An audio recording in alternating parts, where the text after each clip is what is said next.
കർണാടകയിലേതുപോലെ ഹരിയാനയിലും മുസ്ലിം സംവരണം നടപ്പാക്കാൻ അനുവദിക്കില്ലെന്ന് കേന്ദ്ര ആഭ്യന്തരമന്ത്രി അമിത്ഷാ. അധികാരത്തിൽ വന്നാൽ ഹരിയാനയിൽ മുസ്ലിം സംവരണം നടപ്പാക്കുമെന്ന് കോൺഗ്രസ് പ്രചരണം ശക്തമാക്കിയ സാഹചര്യത്തിലാണ് കേന്ദ്ര ആഭ്യന്തരമന്ത്രിയുടെ മറുപടി. ന്യൂനപക്ഷ വോട്ട് ബാങ്ക് ലക്ഷ്യം വെച്ച് കോൺഗ്രസ് നടത്തുന്ന പ്രീണന രാഷ്ട്രീയത്തെ BJP തുറന്നുകാട്ടുമെന്നും കേന്ദ്ര ആഭ്യന്തരമന്ത്രി വ്യക്തമാക്കി. കർണാടകയിൽ പിന്നോക്ക സംവരണം തട്ടിയെടുത്ത് മുസ്ലിം വിഭാഗങ്ങൾക്ക് നൽകുകയാണെന്ന് കേന്ദ്ര ആഭ്യന്തരമന്ത്രി ചൂണ്ടിക്കാട്ടി. ഹരിയാനയിൽ കോൺഗ്രസ് അധികാരത്തിൽ വന്നാൽ കർണാടകയിലെ പോലെ മുസ്ലിം സംവരണം നടപ്പാക്കുമെന്ന പ്രചരണം ശക്തമാക്കിയതിനിടയിലാണ് കേന്ദ്ര ആഭ്യന്തരമന്ത്രി അമിത്ഷായുടെ പ്രതികരണം. ഹരിയാനയിൽ BJPയെ തകർക്കുക എന്ന ലക്ഷ്യം വെച്ച് കോൺഗ്രസ് പ്രീണന രാഷ്ട്രീയമാണ് പയറ്റുന്നത്. ഭൂരിപക്ഷം ജനതയുടെ വികാരങ്ങളെ മാനിക്കാതെയുള്ള കോൺഗ്രസിന്റെ ചെയ്തികൾ കനത്ത തിരിച്ചടിക്ക് വഴിവെക്കുമെന്നും അമിത്ഷാ കൂട്ടിച്ചേർത്തു.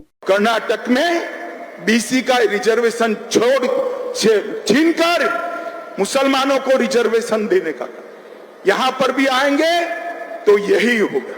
मैं आप सभी को आश्वस्त करना चाहता हूं, हम मुस्लिम रिजर्वेशन हरियाणा में हमारे प्राणांत से भी नहीं होने देंगे.